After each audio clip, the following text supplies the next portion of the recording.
సైన్యంలో అధిపతియగు దేవా నీకే స్తోత్రం, నీకే స్తోత్రం, నీకే స్తోత్రం, నీకే స్తోత్రం. అయ్యా కోట్లాది వందనాలు స్తోత్రాలయ్యా. అయ్యా నువ్వు నాకు మంచి ఆరోగ్యాన్ని ఇస్తున్నావు నమ్ముతూ స్తోత్రం చెల్లిస్తున్నానయ్యా. మా అమ్మకు మంచి ఆరోగ్యాన్ని ఇచ్చినందుకు అయ్యా నీకే స్తోత్రం అయ్యా. మా అన్న పిల్లలకు నువ్వే రక్షణగా ఉండి నడిపిస్తున్నావయ్యా నీకే స్తోత్రం అయ్యా. అలాగే మా తమ్ముడు భార్య గర్భవతి అయితే ఆమెకు మగబిడ్డ జన్మిస్తున్నాడని నువ్వు ఇస్తున్నావని నమ్ముచు స్తోత్రములు తెలియజేస్తున్నాయా. అయ్యా నా భర్త మనసును మార్చి ప్రార్థనా మందిరానికి నడిచేలాగా చేస్తామని నమ్ముచు నీకు స్తోత్రములు తెలియజేస్తున్నాయా. నా భర్త నీకు అప్పగిస్తున్నాడయ్యా, నా ఇద్దరు బిడ్డల్ని నీకు అప్పగిస్తున్నాడయ్యా. స్తుతులు స్తోత్రములయ్యా. అయ్యా నా ఆరోగ్యాన్ని రోజు రోజుకు బాగు చేస్తున్నందుకు నీకు స్తుతులు స్తోత్రాలయ్యా, నీకు స్తుతులు స్తోత్రాలయ్యా. అలాగే మా బావ కుమారుణ్ణి ఆరోగ్యం దుష్టుల చేతి నుంచి విడిపించినందుకు నీకు స్తోత్రములయ్యా. అయ్యా మా మధ్య చనిపోయాడు, ఒకటే కుమారుడు, అతనికి రక్షణగా ఉండి నువ్వు నడిపిస్తున్నావు నీకు స్తుతులు చేస్తున్నాయా. అయ్యా నాది రేటునంటే యేసుక్రీస్తు నామమున వేడుకుంటున్నాం తండ్రి. ఆమేన్ ఆమేన్ ఆమేన్. ఎంత ఏడుస్తూ ఉంది. ఆ ఏడ్చే మూమెంట్లో నాకు కళ వచ్చిందనమాట. అప్పటికి ఇంకా తను ప్రెగ్నెంట్ కాలేదు. అక్కడ నాన్న చైర్లో ఉన్నాడు, తను నాన్న పక్కన నిలబడింది. రత్న ఎప్పుడైనా నాన్నకి అన్నీ వడ్డించేదంతా వీళ్ళు ఎక్కువ చేసేవాళ్ళు. నేను బెడ్రూమ్లో ఉన్నా, బేబీ ఇట్లా అని నన్ను పిలిచాను. నేను తొందరగా చూస్తేనే ఇట్లా పాపను చూసి ఈ పాప ఎట్లుందో అట్లా ముందే నేను చెప్పిన. ఈ పాపను చూసి నాకు ఇస్తుంటే అది రత్న పాప నాకెందుకు ఇస్తున్నావు అన్నాను. ఇంకా అంతే వెంటనే మెలకు వచ్చింది. అది రత్న పాప నాకెందుకు ఇస్తున్నావు నాన్న తనకు చెప్పాను. చెప్పిన ఒక 1 వీకే తను ప్రెగ్నెంట్. 1 వీకే తర్వాత నేను చెప్పిన ఆ పిల్లకు నాకు నాన్నకి ఇచ్చేటప్పుడు జుట్టు బాగుంది, తెల్లగా ఉంది ఆ పిల్ల అని చెప్పిన. తెల్లగా ఉంది, ఆ ఫేస్ కూడా రౌండ్ షేప్లోనే అట్లనే ఉంది, కొడుకులాగా లేదు, ఇంకా మంచిగా ఉంది. దేవుడి బిడ్డను దీవించుగాక ప్రార్థన చేద్దాం. ప్రేమగల ప్రభా మీకు ఎంతగా వందనాలు స్తుతులు స్తోత్రం చెల్లించుకుంటున్నాం ప్రభా. మీరు గర్భంలో నింపబడక మునిపే దైవజనుల ద్వారా తెలియజేసిన ఈ బిడ్డ రోషం గల దేవుడి బిడ్డగా కరుణాపీఠంలో సమృద్ధిగా ఈ బిడ్డ గర్భంలో నుంచి పిండంలో ఉన్నప్పటి నుంచి వాక్యం విని వాక్యం చెప్పగలడానికి వాళ్ళ తల్లికి సహకరించిన ఈ బిడ్డను దేవా ప్రార్థించినప్పుడంతా కూడా మూమెంట్స్లో నేను స్తుతించిన ఈ బిడ్డను జ్ఞానాత్మకంగా వెళ్ళిపోయి నేను భయభక్తి గల బిడ్డగా నీకు ఇష్టమైన బిడ్డగా నీ సొంత సంపాద్యంగా నీ సొత్తుగా మార్చుకొని నా ప్రభా రత్న కంటే మంచి వెప్పన్గా మీరు వాడుకుంటండి. ఇక్కడ ఎంత సేవలో రత్న సహకరించిందో అంతకంటే ఎక్కువగా ఈ బిడ్డ సహకరించే బిడ్డగా రోషం గల దేవుని బిడ్డగా దేవా జ్ఞానాత్మతో మరి నింపి పూర్ణ ఆరోగ్యం పూర్ణ బలం పూర్ణ శక్తినిచ్చి తల్లికి ఎలాంటి తొందర లేకుండా తల్లిని ఎప్పుడు ఆనందింపచేసే కుమార్తెగా ఉండేలాగున మీ కృపాసహాయం దయచేయమని మమ్మను మా ఆత్మను మీ చుద్దరగా సమర్పిస్తూ అలాగనే రత్న కూడా మా తండ్రి పూర్ణ ఆరోగ్యం పూర్ణ బలం దయచేయమని నా చేసినామని ప్రార్థిస్తున్నాం తండ్రి. ఆమేన్ ఆమేన్ ఆమేన్. అధ్యాయం 1 నుంచి 6 దాకా చదువుకుందాం. అననీయ అనే ఒక మనుషుడు తన భార్య అయిన సప్పీరాతో ఏకమై పొలం అమ్మెను. భార్య ఎరుగగానే వాడు దాని వెలలో కొంత దాచుకొని కొంత తెచ్చి అపోస్తుల పాదముల యొద్ద పెట్టెను. అప్పుడు పేతురు, అననీయ నీ భూమి వెలలో కొంత దాచుకొని పరిశుద్ధాత్మను మోసపుచ్చుటకు సాతాను ఎందుకు నీ హృదయం ప్రేరేపించెను? అది నీ యొద్దనున్నప్పుడు నీదే కదా, అమ్మిన పిమ్మట అది నీ వశమై ఉండలేదా? ఎందుకు ఈ సంగతి నీ హృదయంలో ఉద్దేశించుకున్నావు? నీవు మనుషులతో కాదు దేవునితోనే అబద్ధమాడుతావని వానితో చెప్పెను. అననీయ ఈ మాటలు వినుచుండగానే పడి ప్రాణం విడవగా వినిన వారందరికీ మిగుల భయం కలిగెను. అప్పుడు పడుచువాడు లేచి వారిని బట్టతో చుట్టి మోసుకొని పోయి పాతిపెట్టింది. దేవుడు తన పరిశుద్ధ వాక్యం దీవించుగాక. ఆమేన్. దేవా దేవుడి చేస్తున్న వేళలో ప్రతి దానికి నీకు శుద్ధి చెల్లించమని మీరు సెలవించినారు. నా ప్రాణ యెహోవాను సంతించు నా అంతరంగంలో సమస్తమా ఆయన పరిశుద్ధనామం సంచి ఆయన చేసిన ఉపకారంలో అన్నారు. మరచి నా ప్రభా మేము దోషులం కాకుండా మీ జ్ఞానాత్మక నింపమని ప్రార్థిస్తున్నా. దేవా నా ప్రభా అపోస్తులను మీరు ఎంతగా వాడుకుంటున్నారు. చదవన లేఖన భావన ఆశించి విరిచి మా అందరి జీవితాలు మీరు బలిపరచమని ప్రార్థిస్తున్నా. మేము లోకంలో ఏకీపిస్తున్నామా దేవుడితో ఏకీపిస్తున్నామని మా ఆత్మ పరిశీలన చేసుకోవడానికి మీకు ఇబ్బంది దయచేయండి. దేవా చెడు ఆలోచనలో చెడు తరంపుల్లో దుష్టులతో మేము చేరక నా ప్రభావ దుష్ట సాంకేతంలో చేరి దేవా నీకు దూరం కాకుండా మీ కృపాసనం దయచేసి ప్రార్థిస్తున్నా. పాపం మమ్మల్ని దేవునికి దూరం చేసుకుని గుర్తించి ప్రతి బిడ్డ పరిశుద్ధ నుంచి అతి పరిశుద్ధంలోకి రావడానికి మీ కృపాసనం దయచేసి చిన్న బిడ్డ చెప్పిన లేఖన భాగాలు అన్నింటి వరకు మేము స్థుతిస్తున్నా. దేవా మీకే స్తోత్రం, మీకే స్తోత్రం, మీకే స్తోత్రం. అపవాది క్రియ లైఫ్ వచ్చుకే మీరు ఇచ్చారు ప్రభా, అందరిని బట్టి నేను స్థుతిస్తున్నా. అపవాదికి ఎప్పుడు నా ప్రభా అతని మమ్మల్ని దూరం చేయాలని వాడు తన యొక్క జనాంగంలో వాళ్ళు సమకూర్చుకుంటున్నారు.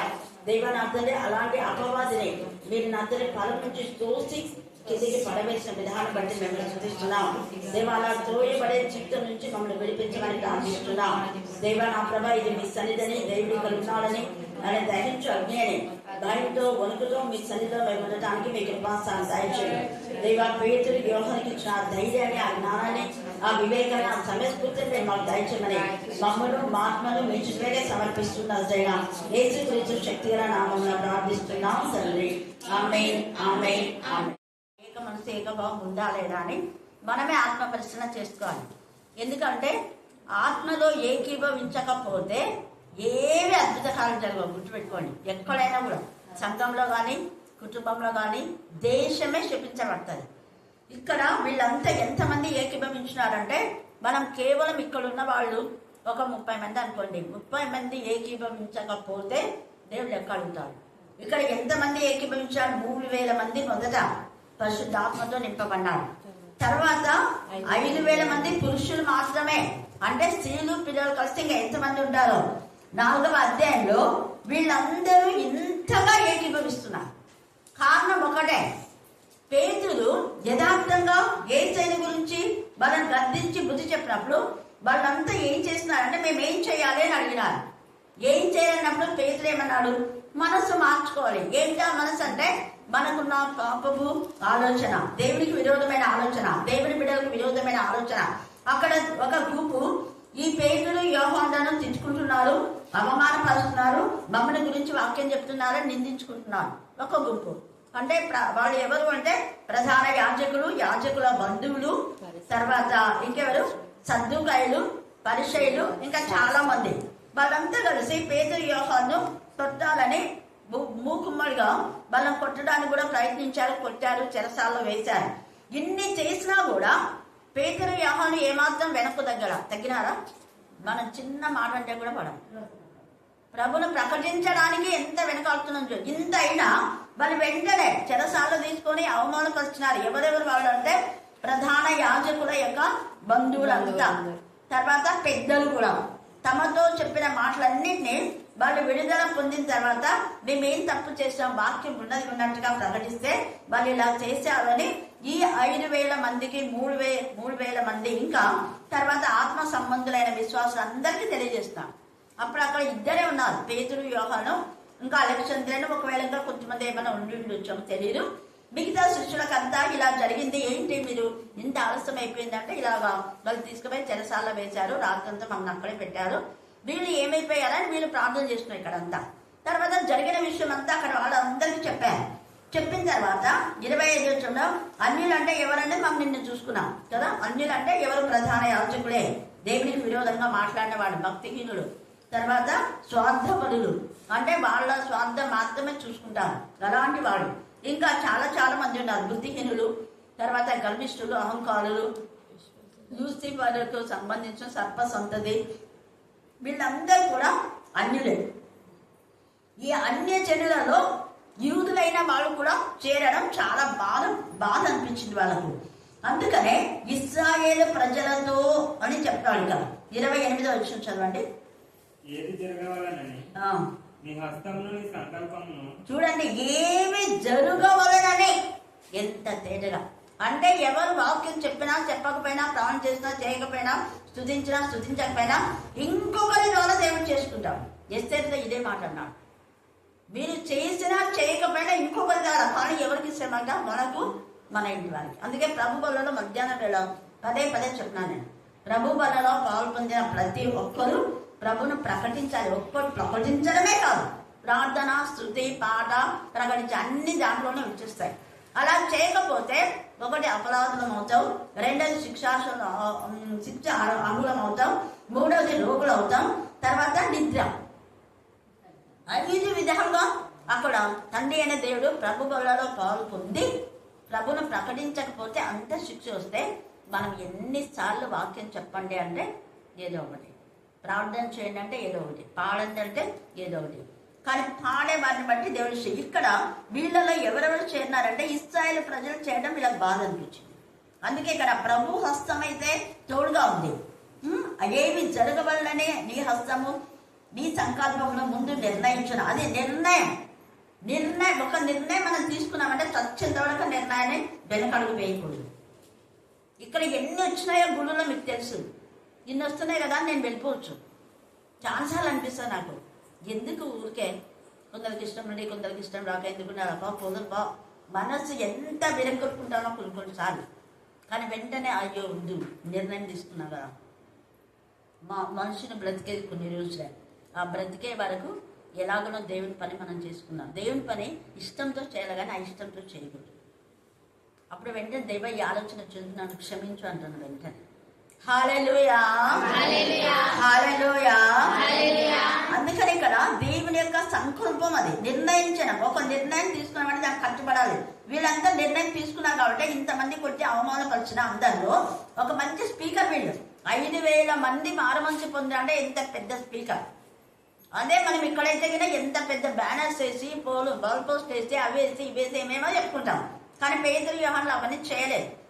అంత మంది స్పీకర్ను అంతమంది ఎదుట అవమానపరుస్తూ ఉంటే, పైగా ప్రధాన యాజకులు అంటే యాజకులు చేస్తున్నారంటే వాళ్ళు ఏమో తప్పు ఉంటుంది అనుకుంటారు. అవునా కదా? అది వాళ్ళతో పాటు మళ్ళీ ఇశ్రాయేలును కలుస్తుంటే వీళ్ళకి ఇంకా బాధ అయింది. సరే, ప్రధాన యాజకులు అంటే పెద్ద మాట విన్నారు, డబ్బు తీసుకొని వాళ్ళ మాట విన్నారు వీళ్ళ మాట విన్నారంటే సరే ఓకే అనుకోవచ్చు. కానీ ఇశ్రాయేలు పేతురు యోహాను తెలుసు, చిన్నప్పటి నుంచి వారు అదే ప్రాంతంలో పెరిగారు. వాళ్ళ బుద్ధులు ఏంటో తెలిసి కూడా వీళ్ళు ఏం చేస్తున్నారంటే ప్రధాన యాజకులతో కుమ్ముకైనారు. అందుకే ఇశ్రాయేలు ప్రజలతోనూ ఈ పట్టణమందు నిజంగా అది వాళ్ళ గుండె కూతైంది. అందరు కలిసి కూడుకొని వీళ్ళిద్దరిని చంపాలి అనుకున్నారు. వీళ్ళిద్దరిని చంపేస్తే మా పాపాలన్నీ మా తప్పులు బయటపడవు. మేము వాక్యం చెప్తే తప్పుపడతారు, ప్రార్థన చేస్తే తప్పుపడతారు, పాడితే తప్పుపడతారు, మేము ఆస్తి తెచ్చిస్తే దాంట్లో కూడా తప్పేనా అన్నట్టు ఇంకా ఎన్ని ఉంటాయో అవన్నీ రాయడానికి ఇక్కడ గ్రంథాలు చాలా. అందుకనే కూడుకునేది అంటున్నాడు. ఇశ్రాయేలు అందరూ కూడా కూడుకున్నారు. అప్పుడు అంటున్నాడు, ప్రభా మేము ఏం చేయాలి, కానీ నువ్వే మాకు సహాయం అన్నట్టుగా. ప్రభా ఈ సమయం అందు వారి బెదిరింపులు చూచి, అంటే ఇక్కడ ఇశ్రాయేలు బెదిరిస్తున్నారు అంటే వాళ్ళ బంధువులు రక్త సంబంధికులు చూసిన వాళ్ళు, తర్వాత హేరోదుకు సంబంధించినటువంటి వ్యక్తులు, పిలాతుకు సంబంధించిన అన్ని జనులు లాగా వీళ్ళంతా ఏకమైపోయినారు. ఇంకా పైన చూస్తే ప్రధాన యాజకులు, పెద్దలు అని అంతా వీళ్ళందరూ కలిసి మాట్లాడుతున్నప్పుడు మేమేం చేయాలి ఈ సమయం అందు వారి బెదిరింపులు చూసి, రోగులను స్వస్థపరచుటకు నీ పరిశుద్ధ సేవకుడైన యేసు నామం ద్వారా సూచక్రియలు మహత్కార్యములు చేయుటకును నీ చెయ్యి చాచి ఉండగా నీ దాసులు బహు ధైర్యంగా వాక్యమును బోధించినట్లు అనుగ్రహించమంటున్నాడు. దేవుడు వీళ్ళెన్నైనా చేయండి, మేము వాక్యం చెప్పాల్సిందే, నువ్వేం చెప్పమంటే అది చెప్పేస్తాం. అట్లా చెప్పారు వాళ్ళు, ధైర్యంగా చెప్పినారు కాబట్టి వాళ్ళకంత బాధ అయిపోయింది. ఆ తర్వాత పరిశుద్ధాత్మతో వీళ్ళందరూ కూడా ఏకమైపోయి ప్రార్థన చేసినప్పుడు వాక్యం బోధించినారు. ధైర్యంగా వాక్యం బోధించినారు, ఏమాత్రం వెనకడుగు వేయలేదు.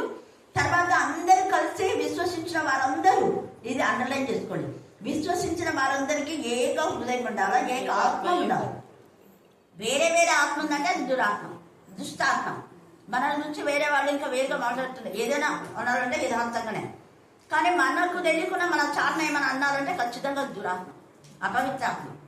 అందుకని ఇక్కడ చూడండి ఎంత చక్క వారందరూ అంటున్నాడు కదా, వాళ్ళ అందరూ ఏకాత్మ ఏక హృదయంతో కలిగి ఉన్నప్పుడు ఎవడునూ తనకు కలిగిన వాటితో ఏదియో తనదనే అనుకోలేదు, అంతా మనదే అనుకున్నారు కాబట్టి ఎవరి అవసరం వాళ్ళు ఇచ్చారు. అలా వీళ్ళందరూ ప్రార్థన చేస్తూ ఉన్నప్పుడు భూమి అంతా ఏమైందట, కంపించింది. చూడండి, ప్రార్థన చేయగా వారు కూడి ఉన్న చోటు కంపించని, భూమి కంపించేంత ప్రార్థన పవర్ఫుల్ వెపన్ ఎలాగొచ్చిందంటే ఏక ఆత్మ ఏక హృదయం. ఇది ఎప్పుడు మైండ్లో పెట్టుకోవాలి. ఇక్కడ పరిశుద్ధంగా వీళ్ళు ఏకీభవించారు. వీళ్ళంతా తప్పులో అంటే వీళ్ళని కొట్టి వీళ్ళని చంపాలని వీళ్ళు ఏకీభవిస్తారు. ఇంకొక ప్యాడర్లో హేరోదు, పిలాతు, ఇశ్రాయేలు అలాగే ఏకీభవించారు. ఇక్కడ మనం చూస్తే 5వ అధ్యాయంలో వీళ్ళు ఏం చేస్తున్నారంటే భార్య భర్త భార్య భర్తలు మంచిలో ఏకీభవిస్తున్నారా, చెడులో ఏకీభవిస్తున్నారా? అక్క తమ్ముడు మంచిలో ఏకీభవిస్తున్నారు. మిరియాం అహరోను దేంట్లో ఏకీభవిస్తున్నారు? మోషేని తిట్టడానికి. మోషే సొంత తమ్ముడైనా కూడా ఏమి ఈయనకైనా బోధ తెలుస్తుంది, వాక్యం తెలుస్తుంది, మాకు తెలీదా? దేవుడు మాతో మాట్లాడలేదా? మేము కూడా చెప్పగలం వాక్యం, మేము కూడా బోధన చేయగలం, మేము కూడా అది ఇదని చెప్పి అహరోను పిలిచి ఏమేమో అనింది అక్క. వెంటనే మిరియాంకు పుస్తకం అంటే అహరోను ఆలోచన లేని అహరోనులో చెడు ఆలోచన పుట్టించింది మిరియాం. వెంటనే దేవుడు ఊరుకోవాలి, పాలకులైన వాళ్ళను ఖచ్చితంగా శిక్షిస్తాడు. అందుకే నేను ఈరోజు కర్నూలుకు పంపించినప్పుడు వీళ్ళతో చెప్పాను ముందే, ప్రేయర్ అయిపోయినాక పొండమ్మా తొందరగా వస్తాం టీచర్ 12 లోపల అన్నారు. సరే అన్న. వాళ్ళు అలా అప్పుడు దేవుడు నన్ను అడుగుతాడు అక్క. నేను చెప్పినా ముందే అలా వస్తేనే పోండి, లేకపోతే లేదు అని. ఎందుకు చెప్తున్నానంటే నేను ఎప్పుడు ఓపెన్గా మాట్లాడడమే నాకు ఇష్టం. అలాగా రాకపోతే దేవుడు నన్ను కానీ నేను చెప్పిన తర్వాత కూడా మన దోషం ఏమి ఉండదు. ఇప్పుడు ఎవరైనా మీరైనా కూడా నాకు ఏదైనా ఒకటి చెప్తే దోషం ఉండదు. చెప్పిన తర్వాత చేస్తే ఎవరిని వాళ్ళని దేవుడు తర్వాతగా అడుగుతారు. కానీ వాళ్ళు పోయింది ఏంటంటే అదే ఎలాగన్నా వీళ్ళు తీసుకురావాలి, వాళ్ళు షాపులు మూసేసినారని ఎక్కడెక్కడో తిరుగుతామంట. మరి ఎంత తీసినారో తెలియదు నాకు. ఎట్టకేల పాత బస్ స్టాండ్ ఎట్టకేలకు చేయించుకొచ్చినారు. కాకపోతే బాత్రూమ్ వెళ్ళారు, అది నా బాధ. తర్వాత నేను మళ్ళీ ఎందుకో దేవుడు నాతో ప్రేరేపించినాడు, ఫోన్ చేసిన. అఖిల్ ఎవరిని తీసుకోవద్దు, నువ్వు ఒక్కడికి పోమా, బస్సులో ఉన్నా, బండి వద్దు, బైక్ వద్దు, బస్సులో ఫోన్ చెప్పినా. నాన్న పోయినా బస్సులో. ఎందుకు నాకు ఎప్పుడు ఏదైనా చెప్పేస్తే వెంటనే చెప్పేస్తాను, నేను దాచుకుని ఇంకా ఎందుకంటే ఎవరైనా ప్రేయర్లో ఉండే వాళ్ళనే నేను దేనికైనా పంపిస్తాను. రెగ్యులర్గా ప్రేయర్ అని ఒక పర్సన్ పోయినాడు అఖిల్తో పాటు, అందుకని లేట్ అయింది. వెంటనే అడిగినా, నేను ఎప్పుడైనా లేట్ వచ్చినా, లేదు మేడం. చూసావా, నేను ఎందుకు ఇంత ప్రేయర్లో ఉండే వాళ్ళని ఎందుకు చెప్తాను? పొద్దున పేరు చెప్పాను, కానుక ఇచ్చినారు, వద్దు పోయి చర్చిలో అయ్యండి అన్నాను. ఎందుకు అంటున్నాను అంటే కొంతమంది ఉన్నారు. ఇప్పుడు మనం ఇక్కడికి వస్తున్నాం, మీరంతా శీల రిట్రీట్ రోజు నాకు తెలిసి ఇప్పుడు కృష్ణవేణి ఇంకా కొంతమంది పోయినారు భోజనం చేస్తుంటారు. ఆమె రత్నమా ఏం మీ వాళ్ళు అక్కడికి వెళ్తుంటే ఇక్కడ తింటున్నారంట. చూడండి, ఇట్లాంటివన్నీ నాకు అస్సలు నచ్చదు. మనకేం దేవుడు తక్కువ చేయరా కదా. నేను అందుకనే భోజనం కోసం పోద్దని నేను పదే చెప్తాను. ఇక్కడ నేను ఎందుకు చెప్పాను, నేను చెప్పకుండానే వంటలు చేస్తాను, నేనే చేస్తాను. ఎందుకు తెలుసా, మీరు నిజంగా వాక్యం కోసం వస్తున్నారు కాబట్టి. హల్లెలూయా. నేనన్నా ఎప్పుడు భోజనం కోసం రాదు, అసలు వాళ్ళ స్టేషన్ కూడా తెలియదు. ఒక్కోసారి దేవుడు ఎంత మనం దేవునికి ఎంత యథార్థంగా జునైన్గా ఉంటామో అంత బ్లెస్ చేస్తాడు దేవుడు ప్రతి చిన్న విషయంలో. ఇక్కడ వీళ్ళు అనుకున్నారు మాదే కదా, ఇదేం వేరే వాళ్ళకి కాదు, మాదే. అమ్మాలు అనుకున్నారు, అంతవరకు బాగానే ఉంది. వీళ్ళంతా అమ్మినారు. వీళ్ళంతా అమ్మి వాళ్ళు ఎంత అమ్మినారు అంత తెచ్చి అపోస్తుల పాదం దగ్గర పెట్టేస్తున్నారు. అమ్మిందంతా యాజిటీస్గా తెచ్చి అప్పేసి. అప్పుడు నాకు తెలిసే పేదలు అనుకుంటా, ఇదిగో మీ ఫ్యామిలీకి 4 పిల్లలు కదా, నువ్వు ఇంత తీసుకో, నీకు 2 కదా, నువ్వు ఇంత తీసుకో, నువ్వు కొంచెం ఎక్కువ తీసుకో, 4 ఉన్నారు నాకు తెలిసి ఇట్లా నింటాడు, పంచించాడు అంతా. నీకు 10 మంది ఉన్నారు కదా, నువ్వు కొంచెం ఎక్కువ తీసుకో. అందరు పెట్టినారు కాబట్టి అందరికి ఎవరెవరు షేరింగ్ ఇచ్చేస్తుంటాడు పేజీలు. ఇంకా మిగిలినది ఒక ఖజానాదాన్ని ఎవరన్నా చేసుకొని నీ దగ్గర ఉంచుకో. అందుకనే 3వ అధ్యాయంలో మా దగ్గర వెండి బంగారం ఏమీ లేవన్నారు, ఉంచుకోవడం వాళ్ళ దగ్గర. అందరికి పనిచేశారు. ఇంకా మనకి ఏం కావాలో అవసరంతో నువ్వు చేయాలో చూడని ఒకరికి అప్పగించుంటాం. ఇక్కడ వీళ్ళు అలాగే చేస్తున్నారు, కానీ సగం దాచుకున్నాం. కొంత అన్నారు ఇక్కడ, కొంత అంటే ఇంకొక కొన్ని పుస్తకాల్లో 50 సగం దాచుకొని. అంటే వాళ్ళిద్దరు భార్య భర్తలే, పిల్లలు లేనట్టున్నారు వాళ్ళకి. నాకు తెలిసి వాళ్ళ ఆలోచన ఏమేంటంటే, మనకి పిల్లలు లేరు, మళ్ళీ ఎవరు మాకు పోషిస్తారు, ఇది అయిపోతే ఏమో. ఇప్పుడు అపోస్తులు ఉంటారు కాబట్టి సరే, ఒకవేళ వాళ్ళని ఇప్పుడే చెరసాలను తీసుకుపోయి, నా ఉద్దేశం ఇలాగ అనుకునింటారు వాళ్ళు, ఇప్పుడే చెరసాలు తీసుకొని పెట్టుంటారు. పేతులు లేకపోతే ఇంకా మనకి ఎవరిస్తారు? పేతులు ఉన్నాడు కాబట్టి, పేతులు యోహానులు యేసు ప్రభు శిష్యులు కాబట్టి మనకు అందరికీ పంచిచ్చినారు మంచిగా. వాళ్ళు ఇవ్వకపోతే మన లైఫ్ ఏంటి, మనం అంతా ఇల్లు భూములు అంతా అమ్ముతున్నారు అని అనుకొని వాళ్ళు దాచిపెట్టింటారు పాపం. కాకపోతే అది ఉన్నది చెప్పిందే బాగుందా. అదే విషయమే దాచిన మేము పేతులన్నా కొంతమంది దాచుకున్నామన్నా, ఇద్దరు పిల్లలు లేరు కదా, మళ్ళీ మా లైఫ్ ఏంటో ఏమో అని యథార్థంగా చెప్పినా బాగుండాలి. అప్పుడు పేతులు ఏమంటున్నాడు చూడాలి, అక్కడ చిన్న దానికి ఇంత భయంకరమైన శిక్ష వచ్చింది. దీంట్లో మనం ఎంతగా ఆలోచించాలో గుర్తుపెట్టుకోవాలి. అందుకే నేను ప్రతి చిన్నదానికి నేను హెచ్చరికిస్తాను. చిన్నది వాక్యంలో ఎవరైనా చిన్న తప్పు చెప్పినా కూడా వెంటనే చెప్తుందా. పాట పాడేటప్పుడు చిన్న ఒక అక్షరమే అయినా కూడా కాదమ్మా, అది అని చెప్తా ఉంటా. అందరు మంచిగా ఏకీభవిస్తారు, వాడుతారు. వాళ్ళు అవునవును ఇక్కడ ఇట్లనే ఉంది, నన్ను కూడా రోజు మనకి ఇక్కడ ఇట్లనే ఉంది. కొంతమంది అన్నారు ఇక్కడ ఇట్లా ఉంది మేము అట్టనే వాడినాం, ఇక్కడ ఇట్లా ఉంది మేము అట్టనే వాడినాం అంటుంటారు. ఆ పదం తప్పు తల్లి అంటే కూడా వినరు.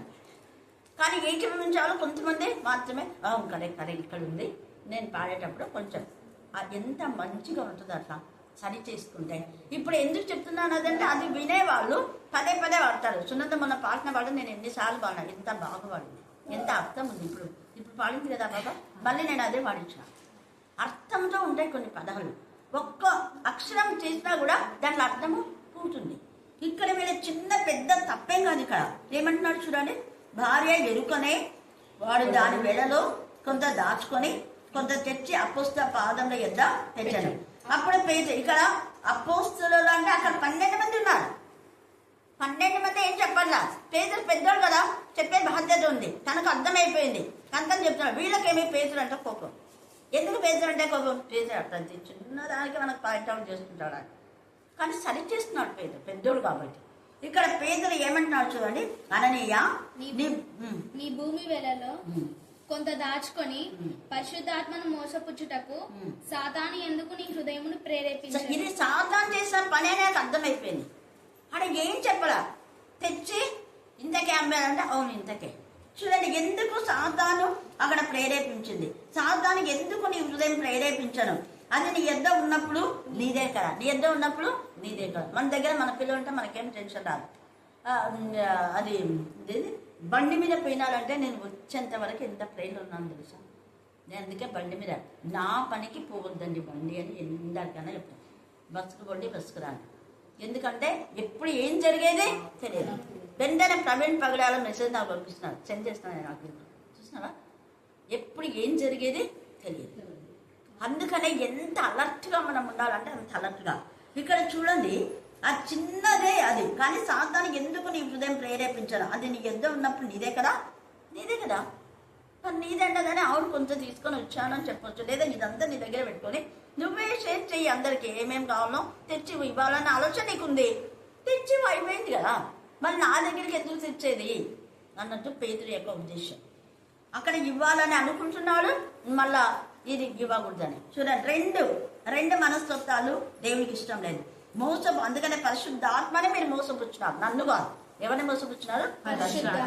ఎందుకంటే పరిశుద్ధాత్మ ప్రేరేపణ లేని వీళ్ళంతా అమ్మారు. వీళ్ళంతా అమ్మడానికి పరిశుద్ధాత్మ ప్రేరేపణ. ఇంతమంది మారి వాళ్ళందరూ కూడా స్థిరాస్తులను అంతా కూడా స్థిరాస్తులు అంటే పూర్వీకులు సంపాదించిందంతా అమ్ముకున్నారు. అమ్మేసి వాళ్ళ అక్కల కొలది అందరికీ మంచి పంచిపెట్టినారు, అక్కల కొలది. కానీ అలా పంచిపెట్టినప్పుడు ఎవ్వరికీ కుదవలేకపోయిందంట. అది అక్కడ అర్థం, ఎవ్వరికీ కుదవలేకుండా.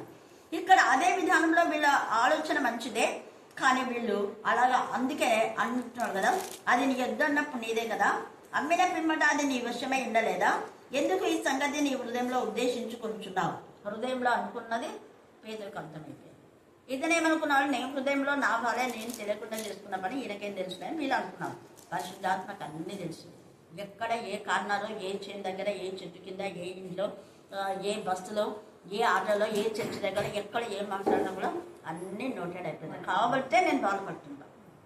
అలా వీళ్ళు ఇంతగా వస్తారు, ప్రార్థన చేస్తారు, పాడతారు, మళ్ళీ ఎందుకు వీళ్ళు ఇలాంటి ఆలోచన అనేది. దైవజనులు అనుకుంటారు, ఎందుకు వీళ్ళకి ఇంత నీచమైన ఆలోచన. దేవుని రాకళ్ళు ఎంత పడితే ఏం చేస్తారు వీళ్ళు. దైవ పిల్లలు అనుకుంటారు ఇలాగా డబ్బు విషయంలో ఎంత మోసాలు చేస్తుంటారే, ఏమేమో పంపిస్తుంటారు నాకు ఒక ప్లేట్ చెల్లి పరిస్థితి ఇదని. దేవుని మందిరం అని ఎలా పాపం చేస్తారు వాళ్ళు అసలు దేవుని మందిరంలో. ఇదంతా ఒక్కసారి నిద్ర పట్టదు. ఇక్కడ పేజీలు బాగా అదే. వీళ్ళంతా ఇంతగా ఆత్మీయంగా మార్పు పొందినారు. ఆ మార్పు పొందిలో ఈ అననీయ సభ్యులు కూడా ఉన్నారు. ఇంత బ్రతుకులు మార్చుకొని ఈ చిన్న విషయంలో వీళ్ళు ఎందుకు ఇలా చేశారనేసి ఎందుకు అసలు గుండె కోతతో మాట్లాడుతున్నాడు, ఆ బాధతో అంటున్నాడు. అప్పుడు వెంటనే చూడండి, నీవు మనుషులతో కాదు దేవునితోనే, నాతో అబద్ధం అని నువ్వు అనుకుంటున్నావు. ఎవరితో అబద్ధం అన్నా? దేవునితో. తర్వాత చూడండి, బాగా చెప్పాను, అననీయ ఈ మాటలు వినుచూనే ఇంకా పూర్తి కాలే, వినుచూనే పడి ఏం చేసినాడు, ప్రాణం విడుగా. వినిన వాళ్ళందరికీ మిగులో భయం. ఒకళ్ళందరూ ఉన్నారు, అందుకే చాలా మంది ఉన్నారు కాబట్టి వాళ్ళలో జరిగింది కాబట్టి ఇప్పుడు ఇతను ఏంటంటే ఇంతమందిలో నన్ను అన్నాడని అనుకునేవచ్చు, మేబీ తెలియదు. అయితే అక్కడ వెంటనే వినేచుంటేనే ప్రాణం విలువగా వినిన వారందరూ మిగులు భయం కలిగారు. అప్పుడు పలుచువాడు లేచి వారిని బట్టతో చుట్టి మోసుకొని పోయి పాతి పెట్టాడు. ఒక పలుచువాడు ఎవరో చేసినారు. ఇదంతా భార్యకు తెలియదు. నేను ముందు పోయి కొంత ఇస్తా, తర్వాత నువ్వు రా అని చెప్పినాడే ఏమో తెలియదు. అప్పుడు భార్య చాయ్ నువ్వు అడిగితే కూడా ఇదా చెప్పాలి చూడని ఇద్దరు కూకైనారు పాపం. అప్పుడు ఇంచుమించు 3 గంటల సేపటికి వాని భార్య జరిగేది ఎరుగక లోపలికి వచ్చారు. నాకు ఇక్కడనే చాలా బాధ అనిపిస్తుంది. అంటే నీ భర్త చనిపోయినాడా ఆమెకి ఎవరు చెప్పలేదేమో, ఎరుకనే అంటుంది కదా, తెలియక ఆమె వచ్చింది. లేదా వేరే ఊరు వాళ్ళే విన్నారో ఏమో తెలియదు. అప్పుడు పేతురు మీరు ఆ భూమిని ఇంతకే అమ్మిద్రా. పేతురుకు అంతా తెలిసి కూడా మళ్ళా అవుతున్నారు. కొంతమంది అనుకుంటారు తెలుసు కదా అక్కకు మళ్ళా అవుతారే అంటే వాళ్ళ దగ్గర నుంచి ఏం ఆన్సర్ వస్తుందో అని. ఇక్కడ అంటున్నారు కదా, ఒకవేళ సత్యం చెప్పింటే ఆమె బతుకుతుందా చూడండి. సత్యం చెప్పింటే ఆమె బతుకు. అందుకే మీరు ఇంతకే అమ్మిద్రా నాతో చెప్పమని ఆమెను అడిగారు. అందుకు ఆమె ఏమంటుంది, అవును ఇంతకే అన్నారు. ఎంత దేవుడి పరిశుద్ధాత్మతో శక్తితో నింపడి భూమి కనిపించేలా అంత జరిగిందంటే దేవుడి కాలం అక్కడ జరిగింది అని తెలియదా? ఇంతమంది స్వస్థ పొందుతుండాలంటే దేవుడి కాలం జరిగింది తెలియదా? రోగులంతా కూడా పేతులు ఇలా పోతూ ఉంటే ఎంతమంది రోగులను ఊరికే వాళ్ళ నీడ పడితే బాగైపోతుంది. ఇవన్నీ వీళ్ళకి తెలుసు. అన్ని 4వ అధ్యాయంలో జరిగినాయి. ఇవన్నీ వీళ్ళకి తెలిసి కూడా ఇంతకే అని అంటున్నారు. అందుకు దేవునికి కోపం, అందుకు పేతులకు కూడా బాధ. అన్నీ తెలిసి మళ్ళీ వీళ్ళు ఇలా మాట్లాడుతున్నారు. అందుకనే చూడండి, పేతురు నీడ పడితేనే ఎన్ని కార్యాలు జరిగిపోయినాయి. అందుకు ఇంతకే అమ్మితే అంటే అంతకే. అప్పుడు వెంటనే పేతురు అంటున్నాడు, అందుకు పేతురు ప్రభు యొక్క ఆత్మను శోధించుటకు మీరెందుకు ఏకీభవించుతురే. ఇది మన గుండెలో రాసుకున్నాం. ఎప్పుడు దేవుని ఆత్మను శోధించే దాంట్లో ఏకీభవించదు. ఒకరు పోతే ఇంకొకరు ప్రార్థనలు ఆపుకోవడం. నేను ఈరోజు ఓపెన్గా అడిగిన సజీవతో, పవన్ రాలేదే నువ్వు రావటం లేదు నాకు తెలిసిలే అంటే మౌనం అయిపోయినాడు. మౌనం ఏమన్నా అన్నాడు, వస్తాను మేడం తీసుకొస్తాను. నువ్వేం తీసుకొచ్చేది అన్నా. నువ్వేం తీసుకొచ్చేది వాళ్ళు తెలియదా అన్న. ఎందుకు చెప్తున్నానంటే ఒకరి నుంచి ఇంకోరు అలాగని ఇక్కడ ఏకీభవిస్తున్నారు. చూడండి, మీరెందుకు ఏకీభవించారు. ఇదిగో నీ పెనిమిటిని పాతి పెట్టిన వారి పాదంలో వాకిటనే పాతి పెట్టి వాళ్ళు వస్తున్నారు. అంతలోపల ఏం జరిగింది ఆమెకు తెలియదు. నీ పెనిమిటి చచ్చిపోయినాడమ్మా పాతి పెట్టినారు అంటే మిగతా ఉదాహరణ గూళ్ళూరు వాళ్ళైతే ఎంత గబ్బులు చేసి చంపితువా నా వర్షాన్ని చంపితువా రండి చట్టం అంతా రండి. పేతురు ఈ ఊళ్ళో ఉండకూడదు, చెరసాల పట్టిద్దాం. అందుకనే ఆ ప్రధాన యాజకులు అందుకు అనుకున్నారు. ఊరుకొన్నారా ఏమన్నా సంఘ పెద్దలు అందుకనే అన్నారు ఊరుకొన్నారా. కానీ అన్ని మాటలు దేవుడు ఇవ్వలేదు, తావివ్వలేదు. నీ భర్త చనిపోయినాడు అన్న వెంటనే చూడండి, వారు నిన్ను మోసుకొని పోదులని ఆమెతో చెప్పాడు. ముందే చెప్పినాడు. నీ భర్తను పాల్పెట్టి వచ్చినారు. నువ్వు నాతో కాదు అబద్ధం చెప్పింది, దేవునితో పరిశుద్ధాత్మతో. ఆ డబ్బు మీదే. మనమైతే ఎన్ని ఆర్గ్యూ చేస్తాం, ఇది నా డబ్బు నా ఇష్టం, ఎంత అంటే ఎంత ఇస్తాను నేను, నువ్వేం చెప్పడానికి. అవును నా దగ్గర 10,000 ఉన్నాయి, ఈరోజు 2,000 ఇస్తాను నీకు, ఇయ్యని 8,000 ఏం చేస్తావు చేసుకో ఇట్లా చేస్తాను. కానీ మన వెంటనే చూడండి, వెంటనే ఆమె అతని పాదముల యొద్ద పడి అసలు ఇది చదివినప్పుడంతా నాకు గుండె పుట్టుకుంటుంటుంది. ఎంత అసలు పెద్ద తప్పని కాదు. అంటే మనం ఎంత పరిశుద్ధంగా ఉండాలంటే పరిశుద్ధాత్మ దేవుడు మనకు ఇది తెలియదు. మనం ఏకీభవించాలి దేనిలో మంచిలో. ఎప్పుడు దుస్తులతో అది భర్త కానీ భార్య కానీ కొడుకు కానీ కూతురు కానీ తప్పులో ఎప్పుడు ఏకీభవించాం. తప్పు పని చేసాన్ని ఖచ్చితంగా మనం ఖండించాలి. భర్తకి ఆలోచన వస్తే భార్య ఖండించాలి, భార్యకి ఆలోచన వస్తే భర్త ఖండించాలి. మనమంతా ఏకమే కదా పరిశుద్ధ ఆత్మతో నింపబడినాం. ప్రాణం చేస్తుంటే భూమి అంతా కంపబడి మనం కదా మనసు మార్చుకొని ఏం చేయాలని మనమే అడిగాం. మీరు మారు మనసు పొంది బ్యాటింగ్ తీసుకోమంటే తీసుకున్నాం, ఆత్మతో నింపబడినాం. అందుకని పరిశుద్ధాత్మ ఉండి వీళ్ళు ఈ పని చేశారు. అందుకని దేవుడు కోపం వచ్చింది. కానీ ప్రాణం విడిచాను అంటారు చూడండి. వెంటనే ఆమె అతని పాదంలో యొద్ద పడి ప్రాణం విడిచి ముందే ఇంకా ప్రాణం విడకముందే చెప్పాడు, నిన్ను కూడా మోసుకుపోతారు వాళ్ళు. నీ భర్తను మోసుకుపోయిన వాళ్ళు వస్తున్నారు, నిన్ను కూడా మోసుకుపోతారు. ఇవంతా ముందే పరిశుద్ధ ఈ యొక్క పేతురుకు తెలిసి అర్థమైపోయింది. అందుకనే ఆ పలుచువారు లోపలికి వచ్చి ఆమె చనిపోయినదని చూసి ఆమెను మోసుకొని పోయి ఆమె పెనిమిటి యొక్క పాతిపెట్టి సంఘమంతరికి ఈ సంగతులు వినిన వారంతా మిగులో భయం కలిగిందే కాదు గొడవలేక ఏమైంది? భయం. అలాగా పాపంలో ఏకీభవించే వాళ్ళు ఎవరిని దేవుడు విడిచిపెట్టారు. ఆహాబు యెజెబెలు నాబోతు ద్రాక్ష తోట అది నా పితరులకు నేను ఇవ్వనన్నాడు. ఉన్న మాట చెప్పినాడు యథార్థంగా. కానీ అతను చంపి తీసుకున్నారు. వాళ్ళు ఏమైనా బ్రతికారా? చచ్చిపోయారు. పాపంలో ఏకీభవించినటువంటి తర్వాత ఇంకా చాలా చాలా మంది ఈ యొక్క ఆహాబు యెజెబెల్ లాగానే హామాను భార్య, హామాను యొక్క బంధువులు. తర్వాత మనం సంఖ్యాకాండంలో చూస్తే 16వ అధ్యాయంలో కోరహు, అబీరాము, దాతాను వాళ్ళ ముగ్గురికి చెడ్డ ఆలోచన వచ్చింది. మొదట కోరహుకు వచ్చింది. కోరహు ఆలోచనలో అభిరాము ఏకీభవించాడు. అభిరాము యొక్క ఆలోచనలో దాతాను ఏకీభవించాడు. వీళ్ళు ముగ్గురు బంధువులు, రక్త సంబంధికులు అందరూ కూడా ఈ విషయానికి మా ఓళ్ళే మందిరంలో పాడాలా, మా ఓళ్ళే వాక్యం చెప్పాలా అనేది వీళ్ళది. మా ఓళ్ళు ఏమి వేయకూడదా ధూపము, ఏమి ఎప్పుడు ఆహ్లాదం వాళ్ళనే వేయాల్సిందే. కానీ దేవుని నిర్ణయం. ఎప్పుడైతే వీళ్ళు వద్దని మోషే చెప్తున్నాడు, మోషే అంటున్నాడు అలా చేయొద్దని కోరహు, అబీరాము, దాతాను. దేవుడు ఏర్పాటు ప్రకారం మనం వెళ్ళాలి. దేవుని చిత్తం అది. మనం సొంతగా బయట నుంచి అగ్గి తెచ్చి ఇక్కడ పరిశుద్ధ మందిరంలో కమిట్మెంట్ చేయకూడదు అని అంటున్నా దౌర్జన్యంగా పోతున్నారు. వెంటనే వాళ్ళు ఇంకా అక్కడికి పోను కూడా వెంటనే మొత్తం ఇట్లా చీలింది భూమి, వాళ్ళని కుంగి పడేసి వాళ్ళని సహకరించిన 250 మంది కూడా చచ్చారు. చూసారు? ఆన్ ద స్పాట్ ఇమ్మీడియట్గా. మళ్ళా తర్వాత ఇంతమంది చచ్చిపోయిన వీళ్ళ మీద శనికి గుడిగినటువంటి 4700 మంది మళ్ళీ చచ్చారు. 16వ అధ్యాయం చివరిలో రాయబడింది. సంఖ్యాకాండం 16 చివరి వచ్చి చదవండి. కోరహు తిరుగుబాటున చనిపోయిన వారు కాక 14,000 క్షమించండి, నేను 14,700 మంది మళ్ళా. అంటే వీళ్ళందరికీ మోషే పైన చెడ్డ ఆలోచన వచ్చినందుకు దేవుడు చంపేశాడు. చిన్న ఆలోచన ఎందరి జీవితాలను పాడు చేసింది. మనకు మంచి ఆలోచన వద్దాం, దేవుని ప్రకటిస్తాం. వీళ్ళు ఇంత బాధ అవమానం వచ్చినా ప్రకటించకుండా ఉండలేదు. ధైర్యంగా ప్రభువును ప్రకటించారు. మళ్ళా తీసుకుపోయి వాళ్ళు కాలు చేతులు ఎరగొడతామని అనుకున్నా కూడా ఏం పర్వాలేదని ప్రకటించారు. మనం అలా ఉన్నామా? రోషం గల దేవుని బిడ్డగా ఎలాంటి సమయంలో కూడా ప్రభువును ప్రకటించకుండా మనం ఉండకూడదు. కాబట్టి దేవుడు ఈ వాక్య భాగం దీవించుగాక. బాలలాగా మనం ఉండకుండా దేవునికి వాళ్ళ ప్రకటనలో 12వ అధ్యాయంలో కూడా అపవాదితో ఏకీభించే 3 భాగాలు, దేవదూతల్లో 3 భాగాలు. దేవుడు ఎవరిని క్షమించాడు? దేవదూతలు పాపం చేసినా కూడా క్షమించాడు. 3 భాగాలు ఈడ్చి తోకతో కింద పడివేస్తాడు. మీరు ప్రకటన 12:3 చదువుకోండి. తోకతో ఈడ్చి పడేస్తాడు కింద. దేవదూతలు కదా వీళ్ళు, నా సన్నిధిలో ఉన్నారు, ఇంతవరకు నన్ను సృష్టించారులే, పాపంలే, కనికరిద్దాంలే లేదు. దేవునికి విరోధంగా చేసే దాంట్లో ఎప్పుడు అపాలన అనేది లేదు, ఓర్చుకోవడం అనేది లేదు. ఇమ్మీడియట్గా ప్రాసెస్.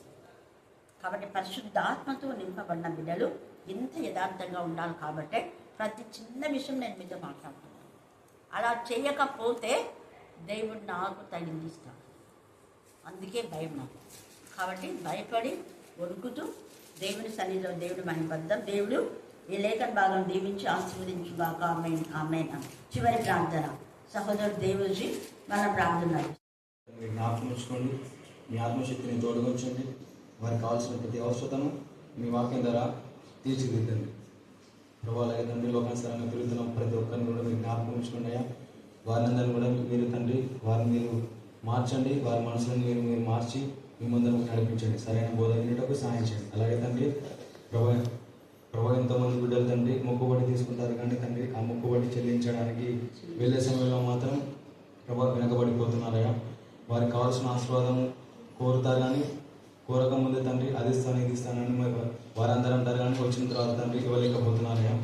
వారికి ఉన్నటువంటి ఆ గర్వము, వారికి ఉన్నటువంటి ఆ అహంకారము, వారికి ఉన్నటువంటి అప్పటికప్పుడుకి వచ్చే ప్రతి అవసరం కూడా తీర్చేసి తండ్రి వారు మొక్కుబడి పెట్టుకోకుండా ఉండడమే మీరు మేలని సెలవిచ్చిన ప్రకారంగా వారు ఏదైనా తండ్రి మనవి చేసే ముందు తండ్రి ప్రతిదీ తండ్రి క్రమబద్ధంగా తండ్రి ఆలోచించి మరియు తండ్రి మాకు ఓడి తీసుకునే భాగ్యం దయచేయండి. ప్రభు అలాగే తండ్రి విన్న వాక్యం వ్యర్థం కాకున్నట్లుగా మీ కృప చేత బలపరిచి మా ఆత్మను తండ్రి ఆత్మతో వెలిగించి మీ కృప చేత బలపరిచి మీరు మమ్మల్ని అందరినీ సరిచేయండి. అలాగే తండ్రి అక్కడ మీరు జ్ఞాపకం ఉంచుకోండి అయ్యా. మీ ఆత్మశక్తిని తోడుగుంచండి, మీ వాక్శక్తిని తోడుగుంచండి. అలాగే తండ్రి చక్కటి ఆరోగ్యం దయచేయండి. ప్రభు తన సేవలో తండ్రి మీ కృపను తోడుగుంచండి. తనలాంటి తండ్రి ఎంతమంది తండ్రి సేవలో బహుగా ప్రయాసపడి బహుగా కష్టపడుతున్నారు వారిని అందరూ కూడా మీరు దీవించి ఆశ్రయించండి. వారి కింద ఉన్నటువంటి ప్రతి బిడ్డల్ని తండ్రి లేపుతున్నారయ్యా. వారిని మీరు జ్ఞాపకం ఉంచుకోండి. వారిని కూడా మీరు ఆత్మీయత వెలిగించండి. అలాగే తండ్రి ప్రభు మా మాట తండ్రి అవునంటే అవును కాదంటే కాదు అనే విధంగా ఉండాలయ్యా. అంతకు మించి మేము మాట్లాడడానికి వీలు లేకున్నట్లుగా సాధించండి. ఏదైనా మాట్లాడేటప్పుడు తండ్రి ప్రతిదీ ఆలోచించి మీ వాక్యం పరంగా మేమందరం మాట్లాడాలయ్యా. ఒక మాట తండ్రి అవతల వ్యక్తిని తండ్రి ఎంత ఏడుస్తూ ఉంది. ఆ ఏడ్చే మూమెంట్లో నాకు కళ వచ్చిందనమాట. అప్పటికి ఇంకా తను ప్రెగ్నెంట్ కాలేదు. అక్కడ నాన్న చైర్లో ఉన్నాడు, తను నాన్న పక్కన నిలబడింది. రత్న ఎప్పుడైనా నాన్నకి అన్నీ వడ్డించేదంతా వీళ్ళు ఎక్కువ చేసేవాళ్ళు. నేను బాత్రూంలో ఉన్నా, బేబీ ఇట్లా అని నన్ను పిలిచాను. నేను తొందరగా చూస్తేనే ఇట్లా పాపను చూసి ఈ పాప ఎట్లుందో అట్లా ముందే నేను చెప్పిన. ఈ పాపను చూసి నాకు ఇస్తుంటే అది రత్న పాప నాకెందుకు ఇస్తున్నావు అన్నాను. ఇంకా అంతే వెంటనే మెలకు వచ్చింది. అది రత్న పాప నాకెందుకు ఇస్తున్నావు నాన్న తనకు చెప్పిన ఒక 1 వీకే తను ప్రెగ్నెంట్. 1 వీకే తర్వాత నేను చెప్పిన ఆ పిల్లకు నాకు నాన్నకి ఇచ్చేటప్పుడు జుట్టు బాగుంది, తెల్లగా ఉంది ఆ పిల్ల అని చెప్పిన. తెల్లగా ఉంది, ఆ ఫేస్ కూడా రౌండ్ షేప్లోనే అట్లనే ఉంది, కొడుకులాగా లేదు, ఇంకా మంచిగా ఉంది. దేవుడి బిడ్డను దీవించిన దాకా ప్రాణం చేద్దాం. ప్రేమగల ప్రభా మీకు ఎంతగా వందనాలు స్తుతులు స్తోత్రం చెల్లించుకుంటున్నాం ప్రభా. మీరు గర్భంలో నింపబడక మునిపే దైవజనుల ద్వారా తెలియజేసిన ఈ బిడ్డ దోషం గల దేవుడి బిడ్డగా కరుణాపీఠంలో సమృద్ధిగా ఈ బిడ్డ గర్భంలో నుంచి పిండంలో ఉన్నప్పటి నుంచి వాక్యం విని వాక్యం చెప్పగలడానికి వాళ్ళ తల్లికి సహకరించిన ఈ బిడ్డను దేవా ప్రార్థించినప్పుడంతా కూడా మూమెంట్స్తో నేను స్తుతించిన ఈ బిడ్డను జ్ఞానాత్మకంగా నింపి నీ ఎందుకు భయభక్తి గల బిడ్డగా నీకు ఇష్టమైన బిడ్డగా నీ సొంత సంపాద్యంగా నీ సొత్తుగా మార్చుకొని నా ప్రభా రత్న కొంత మైతి వెప్పన్గా మీరు వాడుకుంటండి. ఇక్కడ ఎంత సేవలో రత్న చాలిన దేవా ఆనందిస్తున్న దేవానికి స్తోత్రములైన స్తోత్రములు స్తోత్రములు స్తోత్రములు. పరిశుద్ధుడా నీకే స్తుతి స్తుతి స్తుతి స్తోత్రము తండ్రి. ప్రభా నేను విన్న వాక్యం మర్చిపోకుండా మా హృదయంలో భద్రపరచుకుని నిన్ను స్తుతిస్తుంటే జ్ఞాపకం చేసుకుంటూ తండ్రి ఎల్లప్పుడు కూడా తండ్రి ప్రభా ప్రతి దినము ప్రభా నిన్ను జ్ఞాపకం చేసుకునే భాగ్యం దయచేస్తున్నాను. పరిశుద్ధుడా దేవదేవా దిన బాంధవుడా దీనులేలా నీ యొక్క కరుణ కటాక్షం తెలిసింది తండ్రి. అన్ని వేళ తండ్రి పరిశుద్ధులైన తండ్రి నీవే నీ యొక్క కృప నీ యొక్క కరుణ నీ యొక్క కటాక్షం దయచేయండి. యేసయ్యా నీకే స్తుతి స్తోత్రం నాయన స్తుతి స్తోత్రం నాయన. ఎల్లప్పుడూ నేను భయభక్తులు కలిగి ఉండే హృదయం దయచేయండి. అవును తండ్రి నిన్ను స్తుతించాలా, నిన్ను ధ్యానించాలా, నీవు కరుణించాలా ప్రభా. దేవా నీకే స్తుతి స్తోత్రము. యేసయ్యా నీకే స్తుతి స్తోత్రము తండ్రి. నీవు మా ఎడల చూపే దయను బట్టి కృపను బట్టి నీకు స్తోత్రములైన తండ్రి. ఎంతో కృప, ఎంతో దయ, ఎంతో కరుణ కటాక్షం మా ఎడలని ఉన్నది ప్రభు. నీకు స్తోత్రము తండ్రి, స్తోత్రము స్తోత్రము. గొప్ప దేవా స్తోత్రము.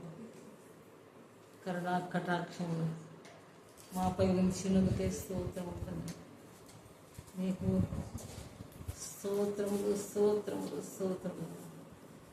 సర్వోన్నతరం సర్వ సృష్టికర్త సర్వంతరం సర్వాధికారి తండ్రి. మేము నీ బిడ్డలంగా ఈ లోకంలో జీవించడం సర్వోన్నతురానికే స్తుతి స్తోత్రములు స్తోత్రములు. సర్వోన్నతురానికే స్తుతి స్తోత్రములు. గొప్ప దేవానికే స్తుతి స్తోత్రములు తండ్రి. చేరు వచ్చిన ప్రతి ఒక్క బిడ్డపై నీ యొక్క కృపను కుమ్మరించండి. మా అందరిపై నీ కరుణా కటాక్షం కుమ్మరించండి. మీరు దేవుడు తండ్రిని మాపై నీ కృపను కుమ్మరించండి.